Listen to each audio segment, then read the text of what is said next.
Hi, and welcome to the Social Angle, a podcast that helps promo pros gain an edge in the social media realm. I'm digital content director Vinnie Driscoll, and on this episode, I'm excited to be joined by Seth Weiner, president of Sonic Promos, to discuss his guerrilla marketing self promotion campaign where he pairs summer grilling tips with the proper use of promo. I love it. What effect has it had on his business? What is promo obesity, and which is better? Charcoal or gas? We're about to find out. Seth, welcome to the show. Thank you very much for having me, Vincent. I really appreciate the invite. I am here outside. I've got people walking out to go to the beach here because I'm actually on vacation. So this is the only time that you're able to actually nail me down for an interview. So I appreciate that. And I'm excited to talk a little bit about what we've been doing at Sonic. Yeah, that's Yeah, that's awesome. awesome. I'm really happy to have you here. I know you said that you were on vacation and you were, taking a few minutes of your day, your vacation, and I really appreciate it. Um, Before we get into the conversation, can you tell us a little bit about yourself, brief intro, and how long you've been in the promo industry? I have actually been in the industry since my teens. I first ordered branded jerseys for a youth group when I was 16 and parlayed that into ordering shirts and stuff for fraternity when I was in college, and actually started selling fraternity and sorority merchandise when I was in college in Ithaca, New York. I used to be the guy who'd set up in the student unions and people would pick their letters off of the wall, which designs they wanted. And that was what I've been doing for that. And then from there, I got into starting Sonic in 1997 with a partner.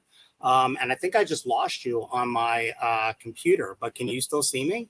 I can still I see can you. still see you. Huh. I know. Interesting. Well, I know my computer screen just went black while we're talking. So I know what I look like, and I'll just keep talking and we'll just assume that it's working. Okay, I'll let you know if things go down from Awesome. downhill. Um, Perfect. So earlier this spring, you started a self-promotion campaign of videos called Guerrilla Marketing, where you pair summer grilling tips with the proper use of promo. Can you tell us how you came up with this idea and where you promoted these videos? Sure. So I've actually been talking about the commonalities between barbecue and marketing since before the rough-in of the promo kitchen.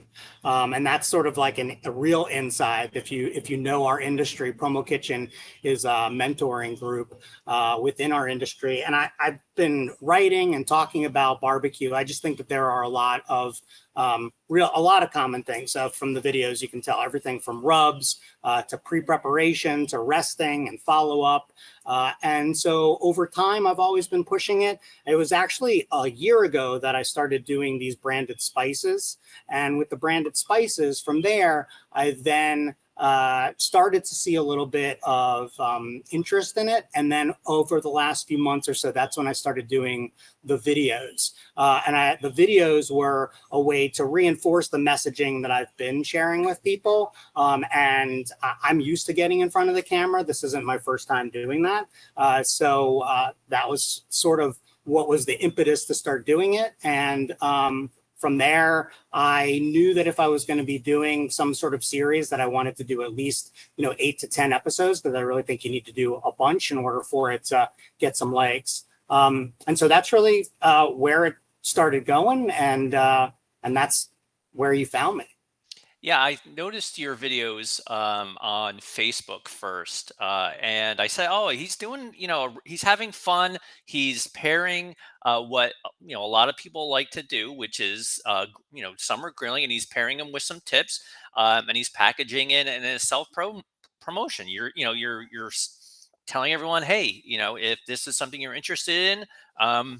Contact Sonic Promos, and I was like, "Oh, this guy he's having fun, and he's doing social media right." And that's what I love about what you're doing with this video. So you're showing them off on social media. Is there anywhere else that you're promoting these videos? So we just it's interesting. Our we've been doing social media marketing for years. Like I said, this is my third episode, our third series. We used to do promotional minute to win it, where we took promo items and we would do little little gags. We used to hang tote bags from a door and you'd have to fling rubber bands into it.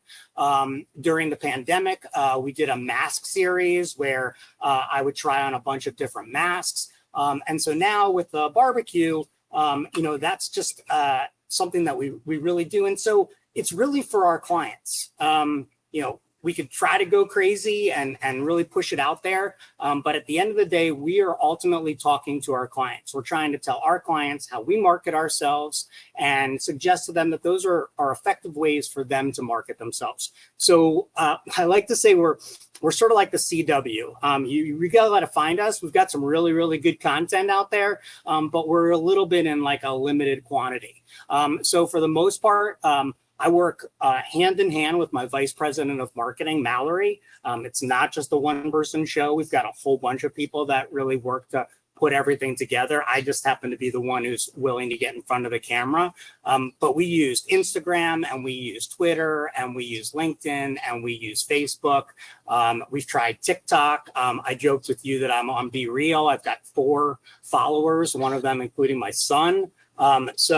Whatever opportunity is out there with regards to social marketing, we are always trying to embrace it, try to give it a shot, see if it works for us. Sometimes it doesn't. Kind of like the grill situation that we've got here. If you happen to notice, I have this whole grill thing set up that I wanted to do, but we actually got shut down by the fire department as soon as we lit the charcoal. So I'm sitting here in front of pineapples and tomatoes that I was gonna grill. But it's a beautiful summer day. So while we're talking, I may ultimately just make tomato and pineapple sandwiches. I have some awesome challah bread and some Duke's mayo. So I know that really was not your question, but it's just I'm sitting here with all this food and it just seems like such a waste to not put it to use while we're talking. So the next thing that we're doing is we've taken all the videos and put them on YouTube, and we've created blog posts that are being created that will go along with each of them. And so once we're done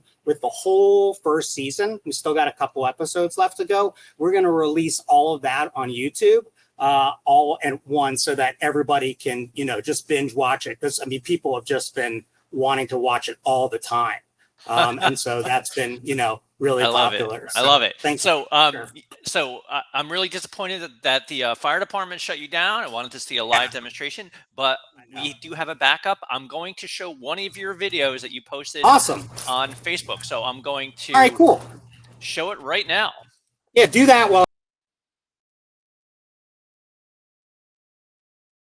Hey everybody, Seth here from Sonic Promos with another episode of Guerrilla Marketing, and I'm here to share a powerful tip for delicious chicken. And we call it Seth Filet here. It starts with the brine, your leftover pickle brine. You see, the salt and spices from the brine will penetrate the chicken, providing flavor and tenderness during the cook. Just like a well-crafted marketing strategy is going to penetrate your client's awareness. So take a look at this. We're going to take the lid off of the top here. We really needed our jar gripper, didn't we? We're going to drop the chicken right in there. The chicken is going to grab flavor. Leave it in there for a couple of hours, not too long. And just like the flavors are going to go through the chicken there, the same thing is going to work with your marketing message over time. You really need to penetrate your audience's awareness of what you do. Talk to the Sonic Promos team. We can help you to come up with a great recipe and harness the power of the brine. Yes. Hey everybody, Seth here from Sonic Promos. So yeah, I love that video. I love that you're able to pair the tips for grilling with the marketing tips. And that one, I showed because I was particularly interested in how the brine chicken came out. Yeah, that's one of my go-tos all the time. If you go to my house, you will see that I usually have like 3 or 4 jars of leftover brine. And I will wait until I've collected a whole bunch of it. And it really does taste fantastic. I don't know if you've ever brined turkey before Thanksgiving. Same basic concept. I mean, you're basically mixing water and salt and flavors to really try to get more out of the meat, but then it also tenderizes it, and it's definitely one of my all-time favorites. The one thing I always talk about with chicken in general is that if you marinate it for too long or brine it for too long, it does tend to get a little bit rubbery, so you don't want to leave it in there for too long. That's just a That's a quick great tip. tip. It's something I'm going to try.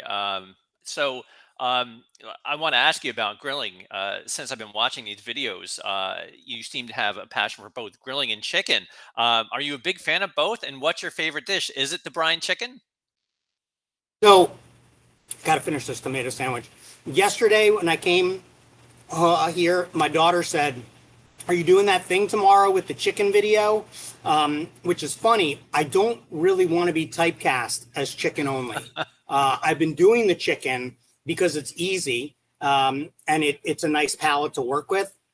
But really, it's legal to smoke fish in all 50 states, and that is really my go-to.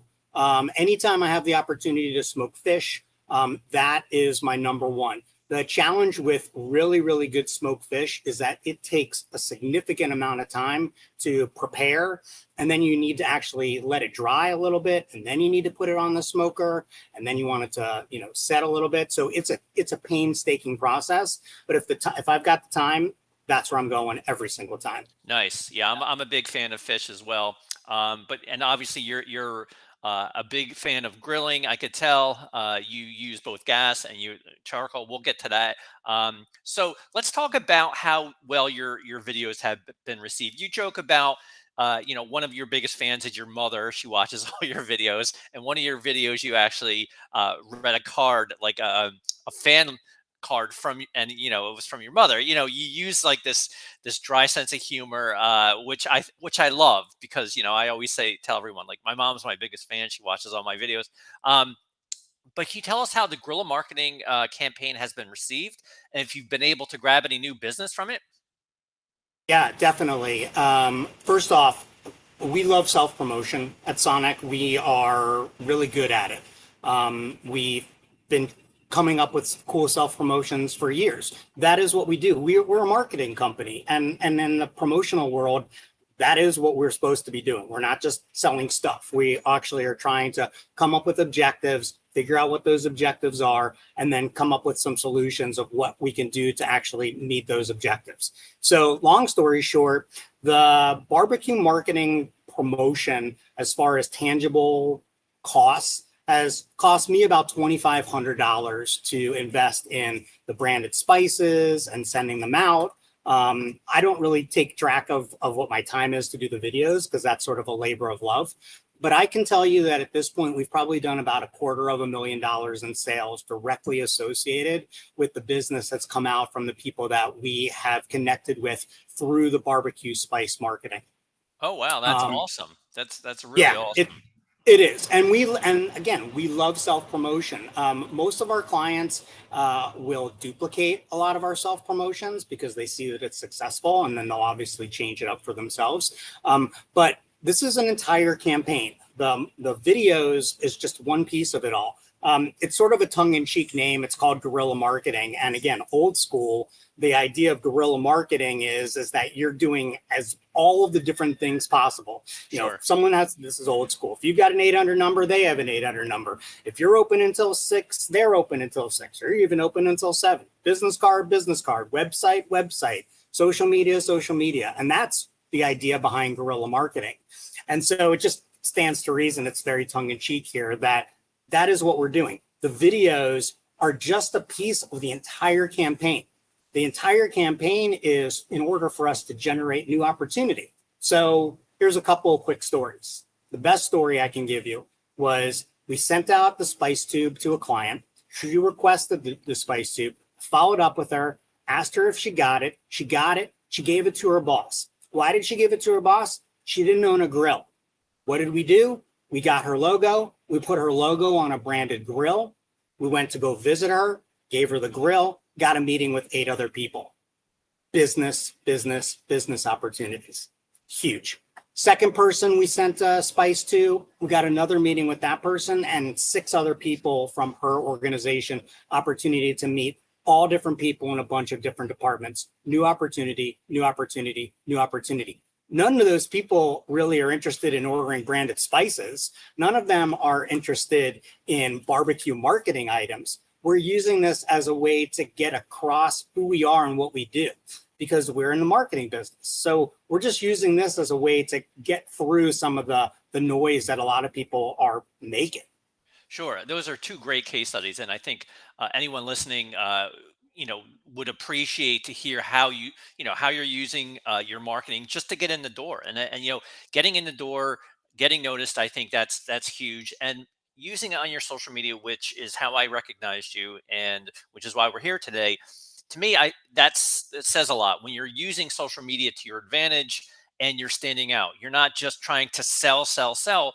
You're actually trying to educate. You're trying to help people learn, and you're doing it in a fun way. You're having fun with it. You're not afraid to get in front of the camera. I know a lot of people are, but you, myself, we are people who feel comfortable in front of the camera and are able to do something like this, which is great because a lot of people are hesitant.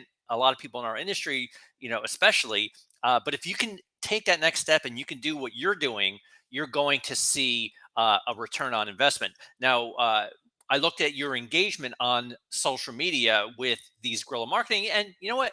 It's not huge. And I tell everybody that doesn't matter because even though the engagement is not huge, uh, y- people are noticing though. The reason you're here today is because I noticed. A lot of people will watch a video and not take an action. They'll just kind of watch. I'm like, oh, that's nice, that's fun. I enjoyed that. I didn't take an action. I didn't engage, but you know what? I may think of your business the next time I need something. So it, I always tell people don't get discouraged with low engagement on social media. Do something different. Have fun with it. Don't sell. Try to educate. Try to help people. With issues or problems, and you're going to see an ROI eventually. Consistency. You mentioned it. You tried to be consistent. You said you wanted to do X amount of videos, 8 videos or whatever it was. Be consistent. Try to do it bi-weekly, weekly, whatever it is. Try to be consistent. Don't get frustrated. And I think that's a huge pointer that I can give on this one.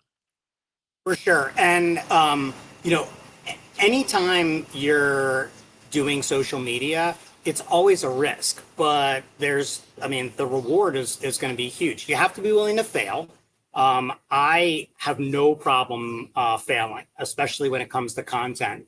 And the other thing again is that I put the videos out there so that I've got something that I can then fall back to. So recently, I've had a lot of clients just talking about random things, and then I'll be able to shoot them a link over to a video that might be applicable. Lately, I've been there's another one, indirect and direct marketing, and so a lot of times I will use that one with clients who maybe I haven't spoken to in a while. Totally. So it looks like you have frozen up, but you're in a Oh in a no. no, no, that's okay. I can still hear you. Okay. We can still see you. Um, Okay. but it may come back. But you know what? It's just oh, there you are. Um, Yeah. I see you now Hmm. All right. Well. with your Sonic bucket hat, which is awesome. Okay. So let's Yes. discuss one of your videos. You discussed Okay. Cool. about promo obesity and brand buffet, which you discussed that the idea that brands try to do way too much at trade shows with their marketing. Can you tell us a little bit more about what you mean by this and how brands could be more effective with their marketing at trade shows? Sure. The first thing you mentioned my hat. And Tuesdays is Hat Tuesday. My wife challenged me at the start of 2023 to wear hats to all meetings on Tuesdays. And so, because it is a Tuesday, I believe that is why I am, in fact, wearing a hat. So, I would normally be a bit more formal. But again, vacation, Hat Tuesday, the two Totally, sort of go totally. hand in hand. So the brand buffet is one of my favorite things to talk about. Promobesity is another thing that I like to talk about. If you've Noom has these commercials out lately where they talk about the idea that free food is a trigger for overeating. And anytime you go to trade shows and special events, I mean, there's always all you can eat beverage, drinks and food or whatever. And so free just gives us this idea that we're just going to grab it. And so that is a huge cause for overeating. And usually it's not good food that you're being overly served. It's pizza Sure. and wings. I mean, maybe it's good, but it's not good for you. Right. And um, promotional marketing is the same idea. I mean, think about it. We're at trade shows. You get maybe a 6-foot table if you're lucky, and you have limited space. So what are you going to do? Instead, you're laying out there like 6 different items, all on the same table, all in different varies of value, all different things. They don't have any real cohesion for them. And somebody walks up to your table, what do they get? What's the distribution plan? So if the distribution plan is oh, they're going to grab a pen, but then they also see that you've also got a fanny pack, they're going to say, well, can I have the fanny pack? And more often than not, you're not going to say no, because then you're going to seem kind of jerky, and then they're not going to want to do business with you, and so on and so on and so on. And then by the time you're done, you've given them $25 worth of stuff on your table, and they walk away and you didn't get any leads out of them. So I think so often we're of this idea that you want to sell stuff because you want to give things to have at a table. But the idea of a trade show booth is not to give away stuff. And so often we've got salespeople who are manning those booths, and they say, oh, we gave away everything. We were super successful. Where are the leads? Where are the opportunities? Where's the business?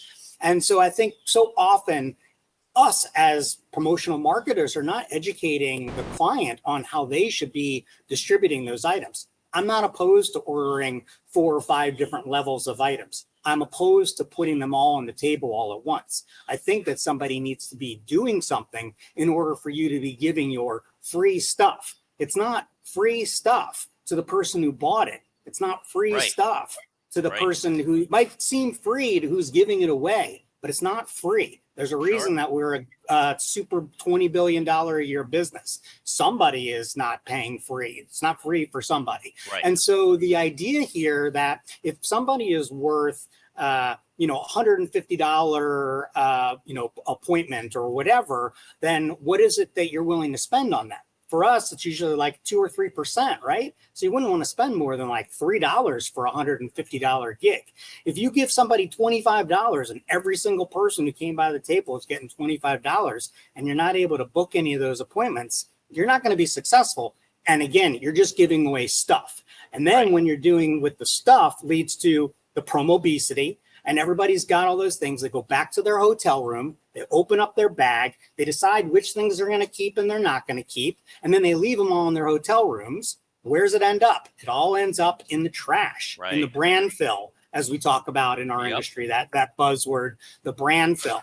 And we don't like the brand fill, and it seems counterproductive to say buy less, but I want people to buy less and be more strategic with what they're doing. So the idea is, how are you going to distribute the items? If you can figure out what that is, then it makes it a lot easier, as opposed to just this idea that everybody gets everything. And so often you don't even have the decision makers coming to the table. You've got a couple of people and they've got their friend. And so if you're giving one thing to one person, so often you ultimately end up having to give the same thing to the other person. And again, you're just giving away stuff. So we could talk, we could do a very special guerrilla marketing just on the brand buffet and promobesity. But I think that my talking point is this is an industry, like directly talking to the people in our industry. You're selling marketing materials to your clients. Ask them what their plan of distribution is. Give them some advice on how to distribute those items. Suggest to them not to be putting everything out on the table all at once. Wait for a business card. Wait for them to sign up for a demo. Schedule a meeting. Then give them something good and something of value. And if you really want it to hit the mark, maybe you give it to them delivered to their home a week or so after the event, so that you can really reinforce the messaging. Because by the time somebody gets back from an event, they've got 500 emails they have to go through, and they Sure. just don't even have time to deal with that. So one other thing, while we're talking about the brand buffet and trade shows or whatever, one of the things I dislike the most is getting emails from people that thank me for coming by a booth that I didn't visit. Hmm. And it's very, very easy to segment your audience and know who actually came by your booth and who didn't come by your booth. If you're not sure, don't send that email. You look like you're not really paying attention, Sure. and I'm not going to want to do business with you if you're not really showing me that you recognize that I didn't Right. come by the booth. Right. So anyway, you got me off on a big tangent. I need to Yeah, take well, another those are bite of great this tips. sandwich. Those are great tips. Again, we're talking with Seth from Sonic Promos. If you have any comments or questions, feel free to drop them in. We're streaming live on Facebook and LinkedIn. Now, Seth, I have to ask you. Of course, we're talking about grilling tips, guerrilla marketing. We're talking about marketing tips, self promotions. So, in addition to using a dry rub in your grilling, you also employ a dry sense of humor in your marketing. And I think that's really kind of an extension of your personality. Do you find that adding a touch of your sarcasm, your dry wit to your videos helps with the digestion, with the engagement and the interaction? 100%. Um, what you see is what you get from me. I have a hard time not finding humor in most things. And I try really, really hard to get my clients to laugh as well. And I have a few jokes here or there that I usually will use to warm up a particular or prospective client. And if I'm not hitting after 4 or 5 jokes, I usually know that we're not going to get along. It's not going to And work, I right? usually will look for some. Yeah, I mean, if you can't get someone to laugh by talking about PMS and discharge printing, I mean, there's just no way around it. So, Yeah, I think that, it's important to be able to find things that make people laugh to break through the monotony. We're in a fun business. I mean, we do sure. fun stuff. And you're trying to engage with people, and making them laugh is one of the most valuable things that you can do. Yeah, and I believe, after watching your videos, I was like, there's subtle humor in all your videos. From you making jokes that your mom is your biggest fan. Just I mean, your videos are a minute, 2 minutes, but there's this undercurrent of humor there, and I love it. And even the exchanges of emails that you and I had, I could tell that you have this wit, this sarcasm, and I think that people that resonates with a lot of people when you're able to make somebody laugh without really trying to. You're kind of being very subtle about it, but the intention is there and it's coming through loud and clear. Now I got to talk about your T-shirt game. Each one of your videos, you've got on a T-shirt that, I'm Gen X, you're Gen X. I'm assuming, there's a lot that sort of resonates with me as a Gen Xer. One T-shirt you said, Stacy's mom. What if Stacy's mom was, Jesse's girl, whose number was really 8675309, and like I got all those references. I know the bands, and it's to me, I was like, okay, he's wearing great T-shirts, he's doing marketing tips, he's grilling. This is something that interests me. So tell me a little bit more about your T-shirt game. Thank you very, very much. If my staff is watching, they will appreciate that question. My t-shirt game is very important to me. I have lots of t-shirts. They always have a theme. Today I'm wearing my "Don't Hassle Me, I'm Local" shirt because I'm on vacation, which is from What About Bob when he is on Totally, yeah. vacation. And it's funny that you even mentioned it because I was debating on what shirts to actually wear today. I had my shirt that says "I speak in song lyrics, movie quotes, and sarcasm," which I thought you would I appreciate love that. that. Yeah. I was, because of the Generation X, I was considering the Regal Beagle. Okay. I Yeah. thought that one Three's would have been a Company. good one. And then this is a new one that I recently got, which is a mashup between the Rolling Stones and the Electric Mayhem Okay. for Nice. Muppets fans. But I love a good T-shirt. I also am a t-shirt snob. It has to be a tri-blend. Always has to be a tri-blend. And yeah, I think t-shirts are funny. I actually wrote down, I wore one, which is my Enneagram.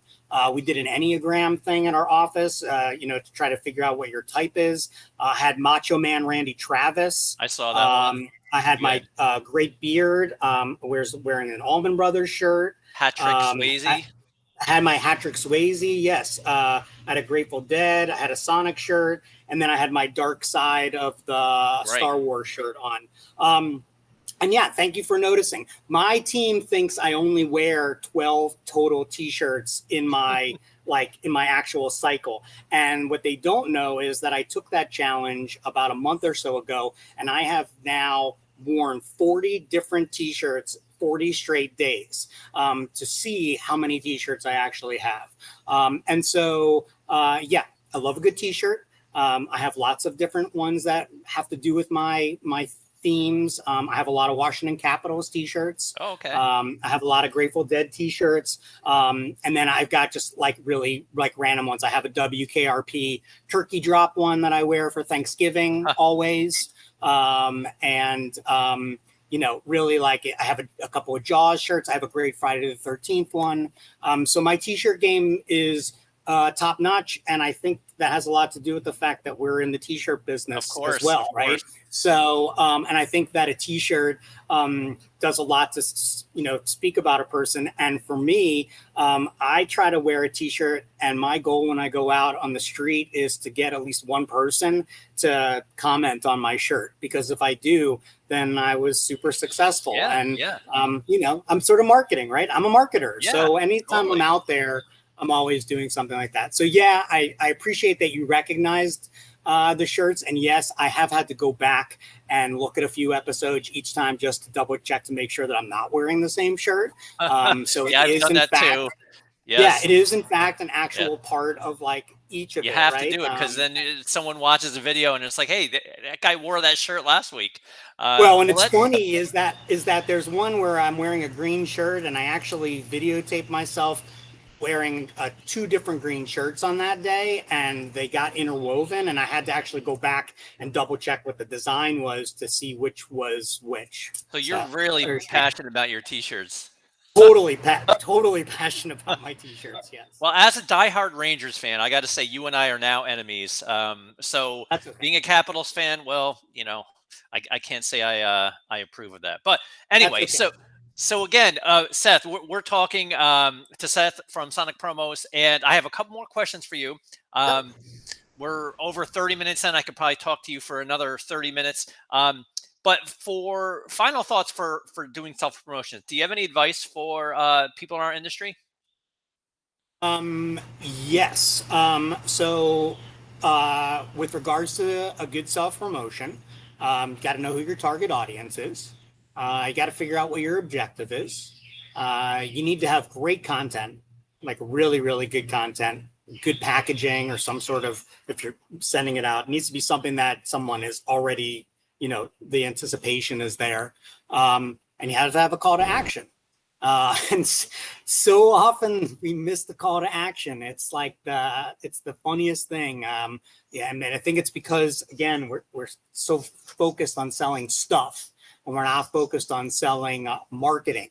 And so we have to have that call to action. And so if the call to action is request the rub sample, then you're going to do that, and then most important part after that is you got to follow up. Have to follow up. It's sales 101. If you're not following up on something, especially that somebody requested, then what are you doing? You're just Right. wasting your money. So, I think that, we're investing in ourselves, and what is the results that you're looking to get out of it?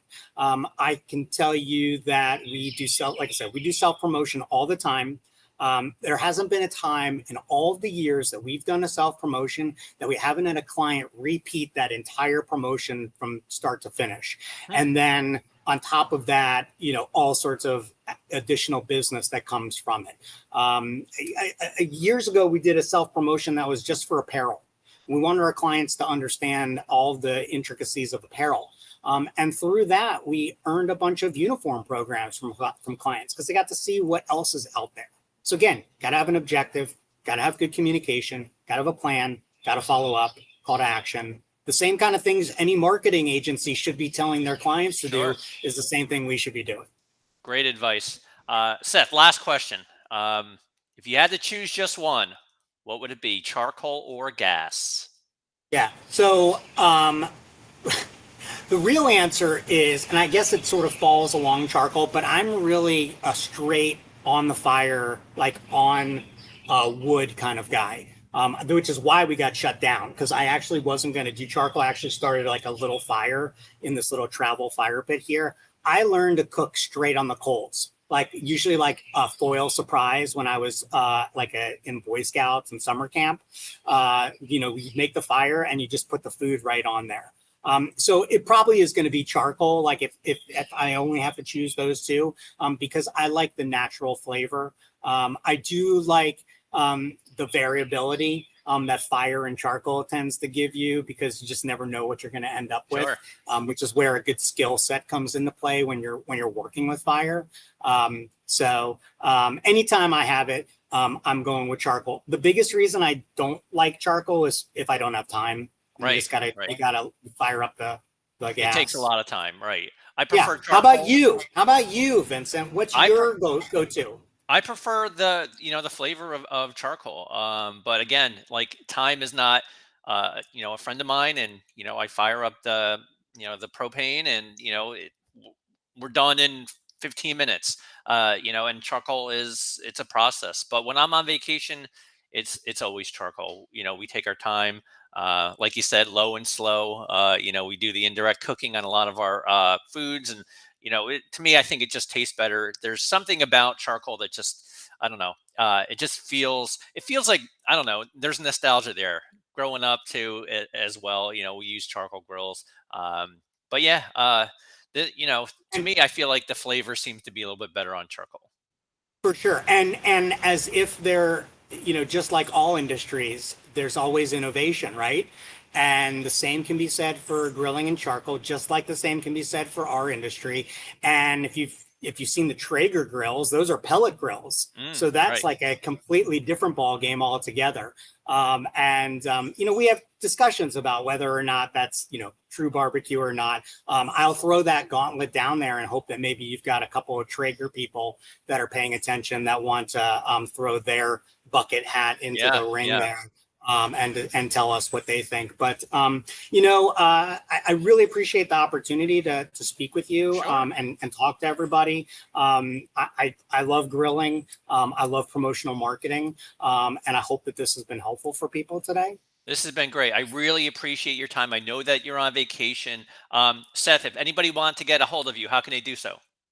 Oh, Seth at sonicpromos.com is always a good place to find me. I can be found on LinkedIn as well. You can check out all of our social pages at sonicpromos.com, LinkedIn sonicpromos.com, Facebook sonicpromos.com. Again, I am just one person at our company who happens to be willing to get in front of the camera, but we've got a really great team here at Sonic that really puts all the resources together and puts it for our clients to show them what we can do. Awesome. Again, Seth, thanks so much for your time today. I know you're on vacation, but this has been very, very educational, insightful, and again, I really appreciate your time. Cool. I think I might have frozen again just in time. So, Yeah, but but we're that's all we're right. we're I'm gonna finish my tomato sandwich. I'm gonna click this button here real quick just to see if maybe I come through. But otherwise, I again I appreciate it, yeah, and I'll look forward to talking to you and your people again soon. yeah, absolutely.